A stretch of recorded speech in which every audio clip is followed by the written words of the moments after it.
Hi friends, welcome back to our channel. ఈరోజు మన కిచెన్లో హైదరాబాదీ స్పెషల్ దహీ బడే లేదంటే దహీ వడ ఏదైనా ఒకటి అండి. టేస్టీగా సాఫ్ట్గా నోట్లో వేస్తే వెన్నెలా కరిగిపోయే రెసిపీ అండి. ఎలా చేయాలో చూపించబోతున్నానండి. చాలా తక్కువ టైంలోనే ఎక్కువ టేస్టీగా ఈజీగా చేసుకునే రెసిపీ అండి. ముఖ్యంగా ముస్లిమ్స్ రంజాన్ నెలలో ఫాస్టింగ్ సమయంలో స్పెషల్గా చేసుకునే రెసిపీ అండి. రుచి అయితే చాలా అంటే చాలా బాగుంటుందండి. తిన్నా కొద్దీ తినాలనిపిస్తుందండి. స్నాక్స్ టైంలో మనం ఇలా చేసుకొని తింటే చాలా టేస్టీగా ఉంటాయండి. సాఫ్ట్గా నోట్లో వేస్తే కరిగిపోతాయండి. అంత టేస్టీగా హెల్దీగా టేస్టీగా మినపప్పుతో చేస్తాం కాబట్టి చాలా చాలా బాగుంటుందండి. ఇలా చేశారంటే మళ్ళీ మళ్ళీ చేయమంటారు, అంత టేస్టీగా ఉంటుంది. మరి ఇక ఏమాత్రం ఆలస్యం చేయకుండా హైదరాబాదీ స్పెషల్ దహీ వడను ఎలా చేయాలో చూద్దాం రండి. ముందుగా ఇక్కడ నేను ఒక 2 గంటల పాటు 1 కప్పు మినప్పప్పును నానబెట్టుకున్నానండి. మీరు బద్ద మినప్పప్పు అయినా తీసుకోవచ్చు. ఇక్కడ 2 గంటలు నానబెట్టుకున్నాను. నానబెట్టుకున్న తర్వాత ఈ వాటర్ తీసేసి ఇప్పుడు మిక్సీ జార్ తీసుకొని దాంట్లో కొద్దిగా వేస్తూ మెత్తగా గ్రైండ్ చేసుకోవాలండి. ఫస్ట్ టైం నా ఛానల్ చూస్తున్న వాళ్ళు ప్లీజ్ నా ఛానల్ని సబ్స్క్రైబ్ చేసుకోండి, లైక్ చేయండి, పక్కనున్న బెల్ ఐకాన్ని ప్రెస్ చేయండి. ఇలా ప్రెస్ చేయడం వల్ల నేను పెట్టే వీడియో నోటిఫికేషన్ ముందుగా మీ హోమ్ పేజ్కి వస్తాయండి. గ్రైండ్ చేయడానికి మనం ఇలా చిన్న జార్ తీసుకుంటే మెత్తగా గ్రైండ్ అవుతుందండి. ఇలా పప్పు వేసుకున్న తర్వాత ఎక్కువ వాటర్ వేయొద్దండి. ఒక 2 టేబుల్ స్పూన్ దాకా వాటర్ వేస్తే సరిపోతుంది. ఇప్పుడు ఇలా మెత్తగా గ్రైండ్ చేసుకోవాలి. చూడండి, ఇలా మెత్తగా గ్రైండ్ చేసుకున్న ఈ పప్పును మనం మిక్సింగ్ బౌల్లోకి వేసుకోవాలి. చాలా సాఫ్ట్గా మృదువుగా చాలా బాగా వస్తాయండి. ఇదే విధంగా మిగతా పప్పును జార్లో వేసుకొని గ్రైండ్ చేసుకొని అదే బౌల్లోకి వేసుకోవాలండి. ఎంత మెత్తగా గ్రైండ్ చేసుకుంటే అంత బాగా వస్తాయండి. ఇలా మొత్తం పిండిని గ్రైండ్ చేసుకొని బౌల్లోకి తీసుకోవాలి. చూడండి, ఇలా గ్రైండ్ చేసుకున్న తర్వాత ఇప్పుడు ఇలా మనము ఒక 2 నుంచి 3 నిమిషాల పాటు ఇలా బాగా మిక్స్ చేసుకోవాలండి. అప్పుడే మనకు పిండి ఫ్లఫీగా అయ్యి చాలా బాగా వస్తాయండి. లోపల వరకు సాఫ్ట్ కూడా వేగుతాయి. చూడండి, ఇలా బాగా మిక్స్ చేసుకోవాలి. ఎంత బాగా మిక్స్ చేసుకుంటే మనకు అంత బాగా వస్తాయండి ఈ దహీ బడేలు. ఇలా బాగా మిక్స్ చేసుకొని దీన్ని మనం ఒక 15 నుంచి అర్ధ గంట పాటు ఫ్రిడ్జ్లో పెట్టుకోవాలండి. పిండి సెట్ అవుతుంది. ఈలోపు మనం పెరుగును రెడీ చేసుకుందామండి. ఇక్కడ నేను ఒక 1/2 లీటర్ ప్యాకెట్ తీసుకున్నానండి. పెరుగు ప్యాకెట్, తీయటి పెరుగు తీసుకోవాలండి దీనికోసము. ఇప్పుడు దీంట్లో 1 కప్పు వాటర్ వేసుకొని బాగా మిక్స్ చేసుకోవాలండి. స్పూన్తో లేదంటే విస్కర్తో బాగా మిక్స్ చేసుకోవాలి. మరీ పల్చగా కాకుండా మరీ గట్టి కాకుండా మీడియంగా వీడియోలో చూపించిన విధంగా ఇలా మిక్స్ చేసుకోవాలండి పెరుగునైతే.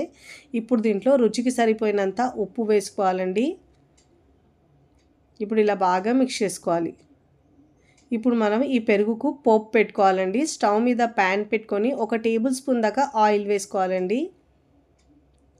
ఆయిల్ బాగా వేడైన తర్వాత ఇప్పుడు దీంట్లో మనం జీలకర్ర 1 టీ స్పూన్, ఎండుమిరపకాయ 1 తుంచి వేసుకోవాలండి. పచ్చిమిరపకాయలు సన్నగా కట్ చేసుకొని వేసుకోవాలండి. సన్నగా తరిగిన కరివేపాకు కూడా వేసుకొని ఒక 2 నుంచి 3 నిమిషాల పాటు ఇలా బాగా మీడియం ఫ్లేమ్లో ఫ్రై చేసుకోవాలండి. పోపును బాగా ఫ్రై చేసుకోవాలి. ఇప్పుడు దీంట్లో ఒక 1/4 టీ స్పూన్ దాకా పసుపు వేసుకోవాలండి. వేసుకొని ఇలా బాగా మిక్స్ చేసుకొని స్టవ్ ఆఫ్ చేసుకొని ఈ పోపును ముందుగా రెడీ చేసుకున్న పెరుగులోకి వేసుకోవాలండి.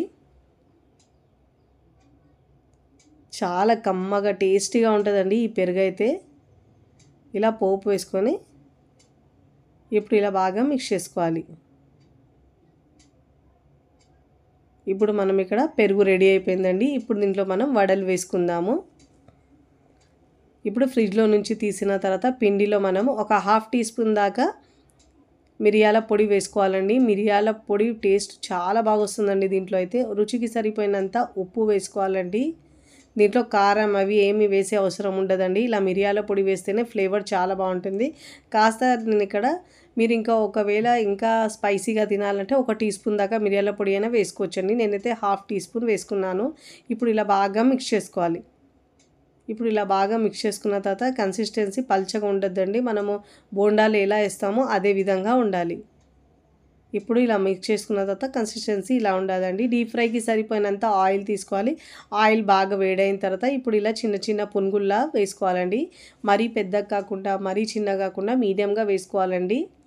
ఎందుకంటే మనం వాటర్లో వేసిన తర్వాత మరింత పెద్దగా అవుతుందండి సైజ్ దాన్ని. ఇప్పుడు మీకు ప్యాన్లో ఎన్ని పడితే అన్ని పునుగులు వేసుకోవాలండి. ఇలా పునుగుల్లాగా వేసుకొని మీడియం ఫ్లేమ్లో మంచిగా ఫ్రై చేసుకోవాలండి. మంచి గోల్డెన్ కలర్ వచ్చే వరకు ఫ్రై చేసుకోవాలి.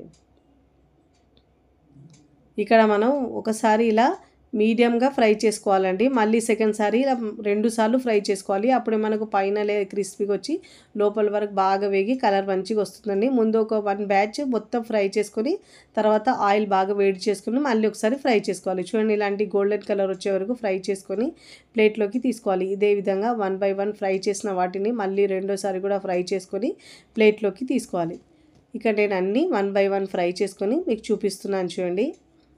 ఇలా టెక్స్చర్ వచ్చే వరకు కలర్ వచ్చే వరకు ఫ్రై చేసుకొని ఇక్కడ నేను ముందుగా పెద్ద గిన్నెలో వాటర్ తీసుకొని ఒక 1/2 టీ స్పూన్ దాకా ఉప్పు వేసుకోవాలండి. ఆ క్లిప్ మిస్ అయింది. ఉప్పు వేసుకొని మిక్స్ చేసుకొని ముందుగా ఫ్రై చేసుకున్న ఈ బోండాలు దీంట్లో వేసుకోవాలండి. వేసుకొని ఒక 7-8 నిమిషాల పాటు నానబెట్టుకోవాలండి వాటర్లోనే. ఒక 8 నిమిషాల తర్వాత దీనిలో నుంచి ఇలా మనం మరీ ఎక్కువ గట్టిగా ప్రెస్ చేయొద్దండి. ఇలా లైట్గా ప్రెస్ చేసి మనం దీనిలో నుంచి వాటర్ తీసుకొని ముందుగా రెడీ చేసుకున్న పోపు పెట్టుకున్న పెరుగులో వేసుకోవాలండి.